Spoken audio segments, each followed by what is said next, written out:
Bonjour, je suis Hakim La'alam et je vous propose ma chronique du samedi 6 mai 2023. Elle s'intitule Les bombardements 0 décibel. Et il faut rendre hommage à la technologie israélienne. Bon, en même temps, on ne peut pas faire mine de découvrir ça aujourd'hui seulement. Nous savons depuis des lustres et des chandeliers à 6 branches que les cousins sémites sont fortiches.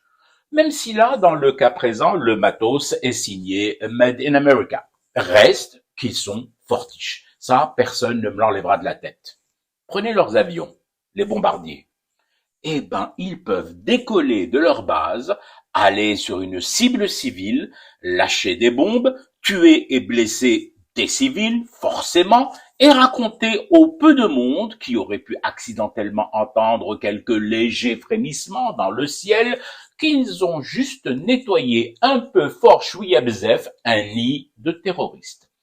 Le peu de monde étant dans le cas présent égal à personne, et personne, ça aussi c'est connu depuis Terence Hill, est rarement dérangé par le bruit d'une explosion, encore moins par le râle des agonisants. Ça doit être les silencieux dont Tel Aviv a équipé les moteurs de ses appareils. Ou alors le traçage vol, le signal du coucou. Là aussi, chaque aéroplane doit être muni d'un brouilleur taillé dans des diamants d'envers. Ce sont les meilleurs selon un orfèvre en la matière, Netflix. Le bruit des bombes lorsqu'elles s'écrasent sur leur cible. Vous me posez la question. C'est la partie la plus facile du plan, vu l'excellence, encore une fois, de la technologie israélienne. Partout dans le monde, lorsqu'une bombe s'écrase, ça fait un boucan d'enfer.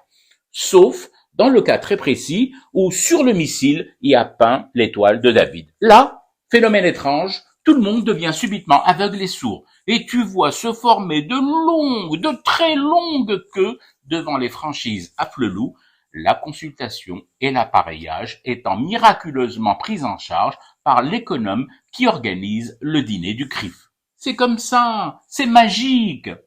Pourquoi est-ce que c'est aussi magique?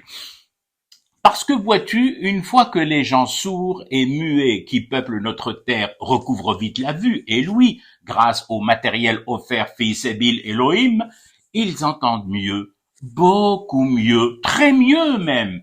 Une attaque au couteau dans n'importe quelle petite rue de Tel Aviv et le simple fait que la lame soit sortie de son fourreau par le fidèle palestinien, t'as aussitôt cette terre entière qui crie au terrorisme, à la barbarie de l'OLP ou encore à la sauvagerie conjuguée du Hamas et du Hezbollah.